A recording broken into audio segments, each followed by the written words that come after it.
Lil Woody pulled the trigger on YFN Big Nut. Young Thug rented the car, and the entire thing came out in open court on the record in front of a jury in the longest criminal trial in the history of the state of Georgia. Not allegations, not rumors from the block, court documents, police interrogation tapes, sworn testimony, and a star witness who walked into that courtroom, looked the prosecution dead in the face and told them everything they needed to hear.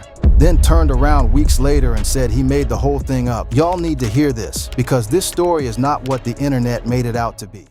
This is deeper than a rap beef. This is deeper than YSL versus YFN. This is about a man named Donovan Thomas Jr., Big Nut, who was building something real in Atlanta's music scene, who had ties to both the streets and the industry, who was managing artists that would go on to become some of Atlanta's biggest names. And on January 10th, 2015, he got gunned down outside a barbershop in Southwest Atlanta. Drive-by, no warning, gone. And the question that sat at the center of one of the most chaotic, dramatic, high-stakes criminal trials hip-hop has ever seen was this: did Young Thug order that hit? Because here's what the prosecution said. They said Thug rented the car. They said Lil Woody Kenneth Copeland was in that car. They said the order came down through a network that stretched from the streets of Atlanta all the way to a prison cell where a man named Kyle Ory, head of the Sex Money Murder Gang, was serving a life sentence. They said Big Nut was marked because he was about to cooperate with law enforcement. And they said the murder of Donovan Thomas Jr. is what turned a simmering blood beef between YSL and YFN into a war that produced over 50 more shootings and murders over the next 7 years. 50, over a decade, all of it traced back to one drive-by outside a barbershop on January 10th, 2015. Let me break it down for y'all from the beginning. Before we can talk about how Donovan Thomas Jr. died, we gotta talk about who he was, because the internet reduced this man to a name in an indictment. But Big Nut was way more than that. To the people who knew him growing up, he was just Donovan, a kid from the Summerhill area of Atlanta, the kind of neighborhood where you learn real fast that your options are limited and the streets are always closer than anybody wants to admit. His mama, Shawana Edmond, told the jury that she called him Nut because when he was born, they thought he was just a cute little peanut, and that name grew with him. That's the kind of detail that hits different when you're sitting in a courtroom listening to a murder trial. His mom put a face on this man, a son, a father of 2 kids. But Nut wasn't just living in the background. By the time he was in his mid-20s, he had positioned himself at a critical intersection between Atlanta's street world and Atlanta's music industry. And in Atlanta, those two worlds have always had more overlap than most people want to admit. Here's the real tea on Big Nut's place in the culture. He was managing Rich Homie Quan. For people who forget, this was 2014-2015. Rich Homie Quan was one of the hottest rappers in the entire country. Type of way, flex. The man was everywhere. And behind the scenes, Donovan Thomas was helping to hold that together.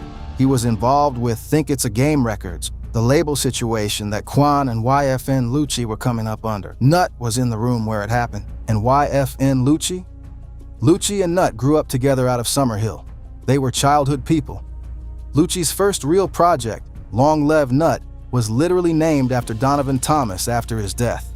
That's how deep the bond was. Nut wasn't just a guy who knew these rappers. He was the plug that connected some of them to the industry in the first place.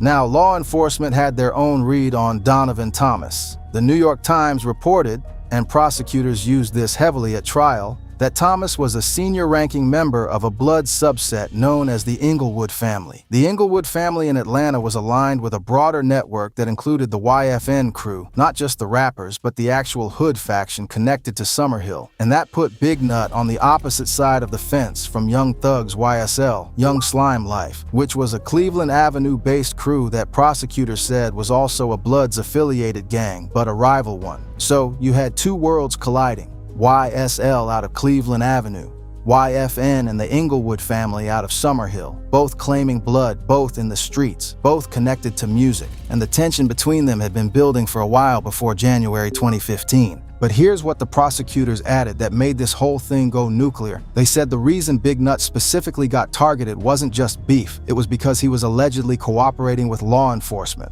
that he was preparing to give testimony in an ongoing case. And according to the indictment, that information reached Young Thug, who allegedly passed it to Sex Money Murder leadership, Kyle Ory, serving a life sentence for murder. And a conversation happened on a monitored phone line where Ory allegedly said that sacrifices must be made, soldiers must fall in order for battle to be won.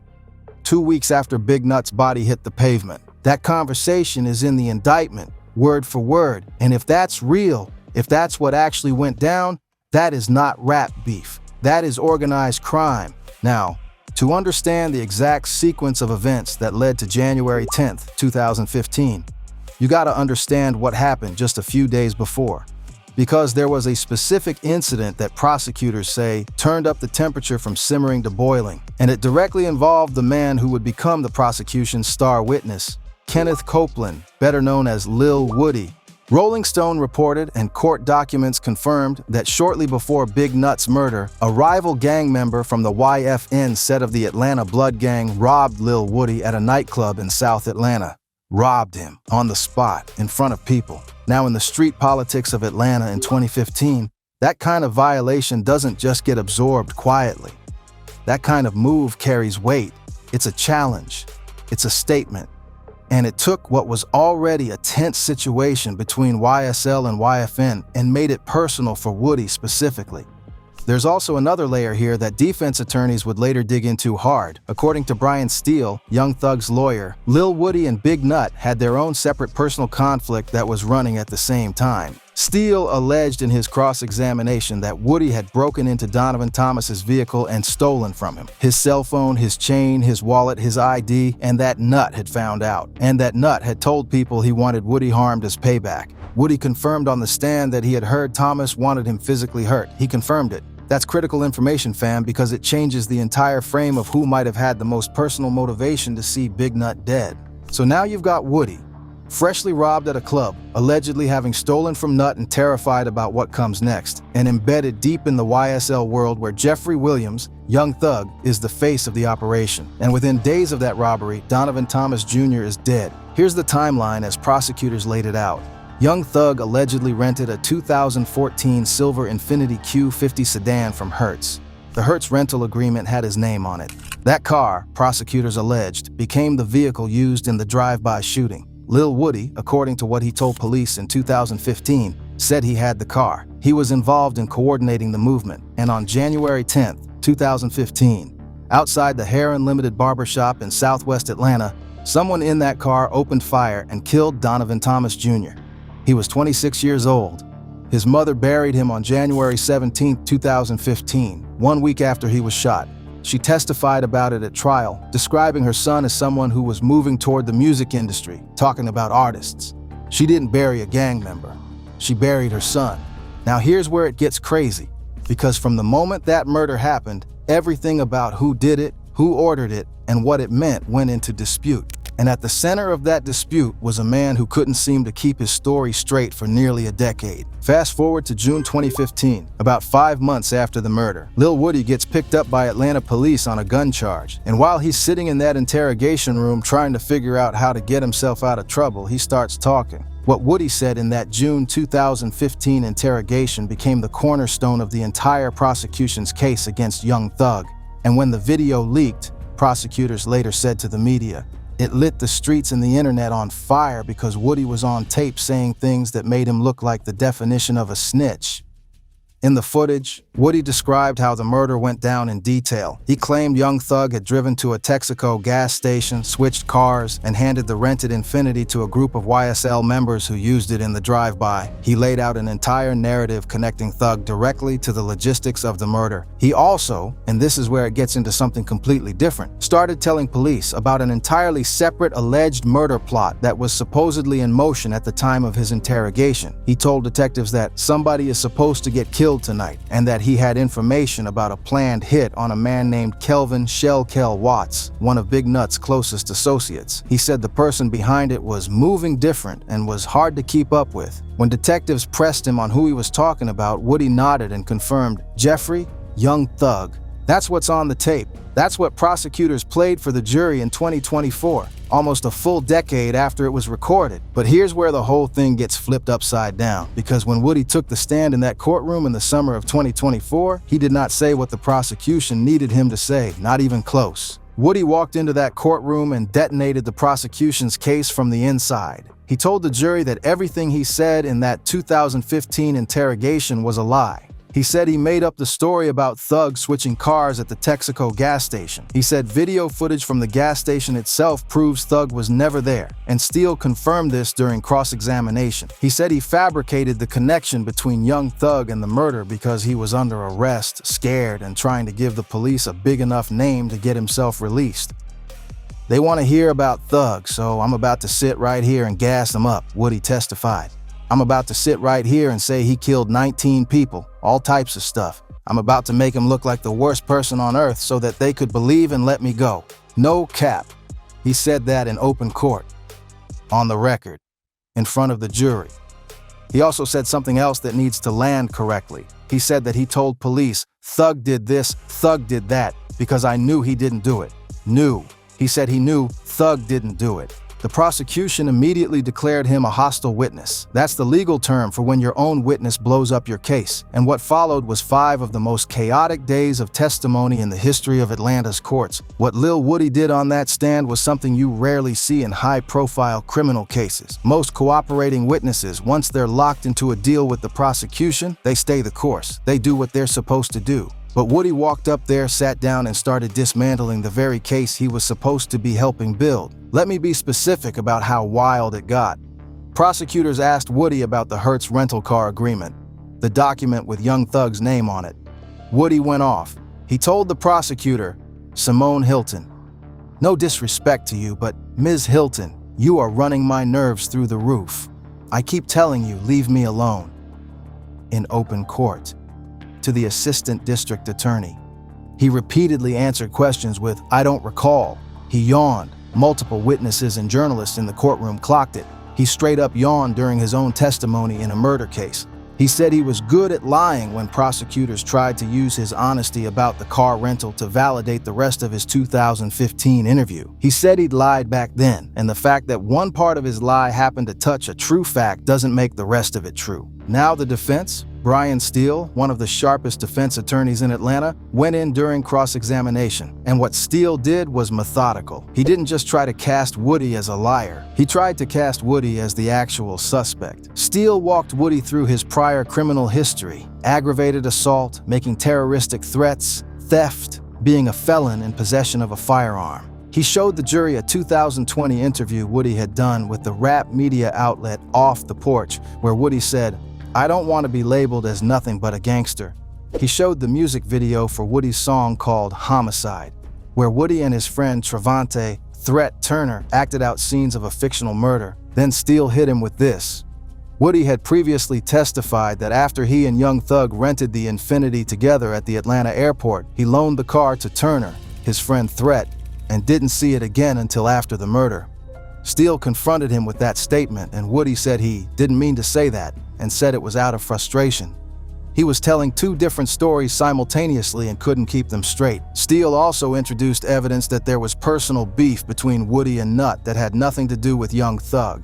He alleged that Woody had stolen from Nut's car, that Nut was looking for him, that Woody had personal reason to want Nut gone before any conversation about YSL orders ever entered the picture. Woody denied killing Nut. He said, "What happened to Nut got nothing to do with YSL. This has everything to do with Threat, not me. I was trying to protect Threat from the get-go." He then denied knowing whether Threat had anything to do with the murder an hour and a half later in the same testimony. And this is the insane part. Woody had previously told police that he felt like he had to do something about Young Thug because, and I'm paraphrasing what came out in testimony, everybody was saying I killed Nut, meaning the streets were already blaming him for it. And his response to that pressure, according to reporting from the trial, was to consider his own retaliation against Thug for putting that heat on him. The man who came in as the prosecution's star witness against Young Thug left the stand having implicated himself, pointed at his dead friend Threat, contradicted his own 2015 interrogation on almost every major point, gotten into a verbal sparring match with the prosecutor, and told the jury that he fabricated much of the original story to save his own skin.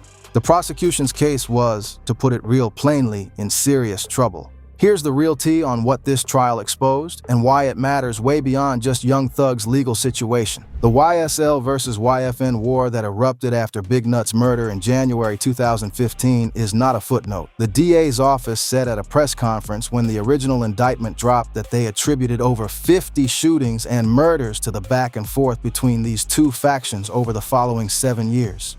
50. That means somewhere between 2 and 8 people a year dying or getting shot in Atlanta over the fallout from one event at one barbershop. You've already seen what happened to YFN Lucci's trajectory. The man who grew up with Big Nut, who named a project after him, got indicted in a 105-count RICO case of his own in 2021. He eventually pleaded guilty to violating the Street Gang Terrorism and Prevention Act and took a 20-year sentence with about 3.5 months to serve. But the charges were a life sentence hanging over him for years. And it's all part of the same ecosystem of violence that started gaining momentum after Nut got killed. Young Thug's baby mother was also allegedly targeted by the YFN side. That was part of the war too, according to what came out around the case. The violence moved in every direction, hit people who didn't sign up for any of it, and fundamentally reshaped the landscape of Atlanta's streets and its music scene. And then there's the question of what actually happened in that courtroom. Young Thug, Jeffrey Williams, had been sitting in a Fulton County jail since May 2022, over 2 years without bail. He pleaded not guilty to everything. His attorney Brian Steele called the prosecution overzealous and said throughout the trial that YSL was a record label, not a gang. By the time the longest trial in Georgia history ground to its resolution, the case had already been through the removal of the original judge after an improper ex parte meeting. The stabbing of one of the co-defendants, Shannon Stillwell, got stabbed inside the courthouse, the arrest of a juror, the suspension of a key witness's attorney mid-testimony, and a parade of witnesses whose testimony either contradicted itself or actively helped the defense. Lil Woody's flip on the stand, whether you believe his 2015 interrogation was the truth or his courtroom testimony was the truth,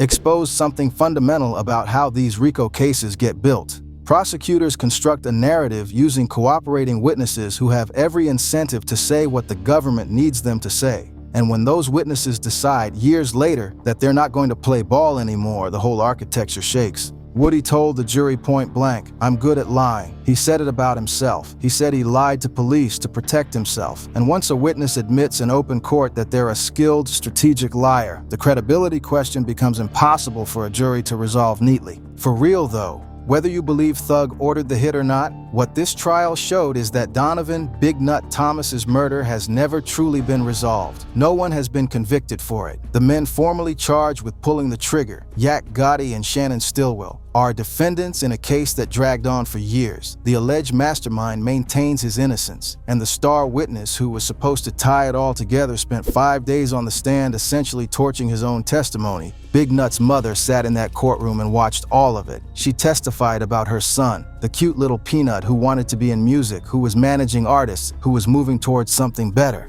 And years later, she still doesn't have the kind of clarity and finality that a murder conviction is supposed to bring. Zoom out for a second, because this story is bigger than Young Thug, bigger than Lil Woody, bigger than any one person's guilt or innocence. What the YSL RICO case put on full display is something that Atlanta Magazine laid out clearly when they described the city's music scene as a place where the lines between street life and industry life are deliberately blurred. Young Thug, whether you believe he's guilty of everything in that indictment or none of it, built YSL as something that operated simultaneously as a record label and a cultural identity. And the government's position was that cultural identity was a gang, full stop. The use of rap lyrics as evidence in criminal trials has been a massive controversy well beyond this case. Prosecutors use lines from Thug's song Slime Shit with Yak Gotti as alleged confessions to the murder of Donovan Thomas. They argued the lyric 100 rounds in a Tahoe was a coded reference to the drive-by. The defense argued that's how you criminalize art, how you turn metaphor into motive, and how you put people in prison for being creative.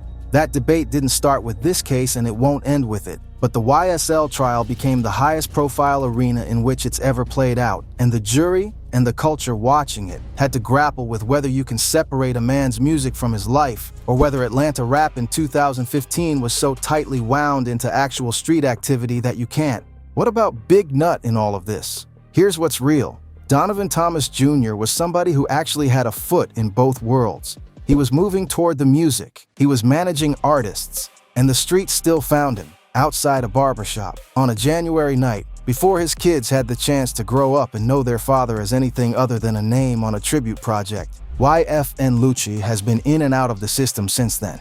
Rich homie Quan stepped back from Rich Gang in the weeks after Nut's death, and it came out that the reason was directly tied to Nut's murder. Nut was his manager, his big homie, his person. Quan said he needed to focus on solo music, but the streets knew the real reason.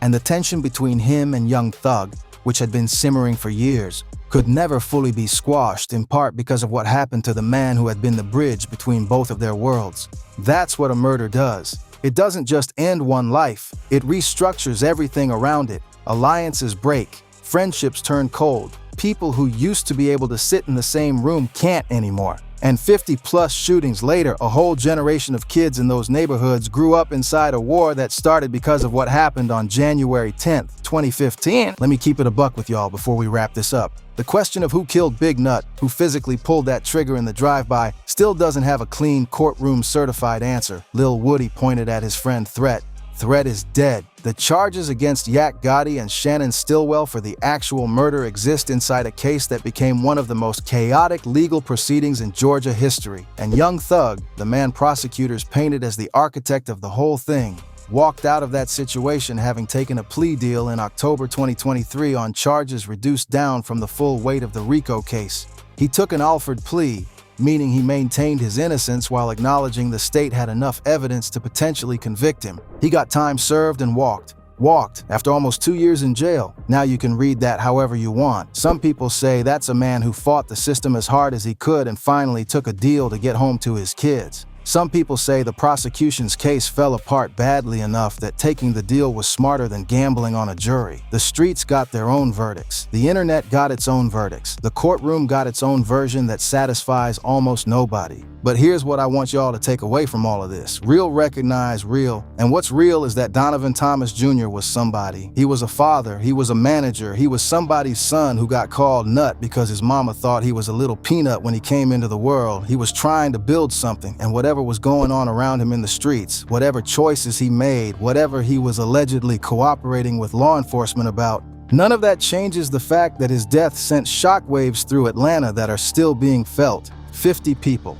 Over 7 years. That's the number the DA's office put on the aftermath. 50 people shot or killed in the back-and-forth war that his murder ignited. And somewhere in each of those 50 situations, there are mothers, kids, people who got left behind the same way Nut's people got left behind. This ain't no game, gang. This never was. If you've got thoughts on who you think really ordered that hit, drop it in the comments. And if you haven't already, make sure you're subscribed because we got more of these deep dives coming and the next one is going to hit even harder than this. Y'all already know what time it is.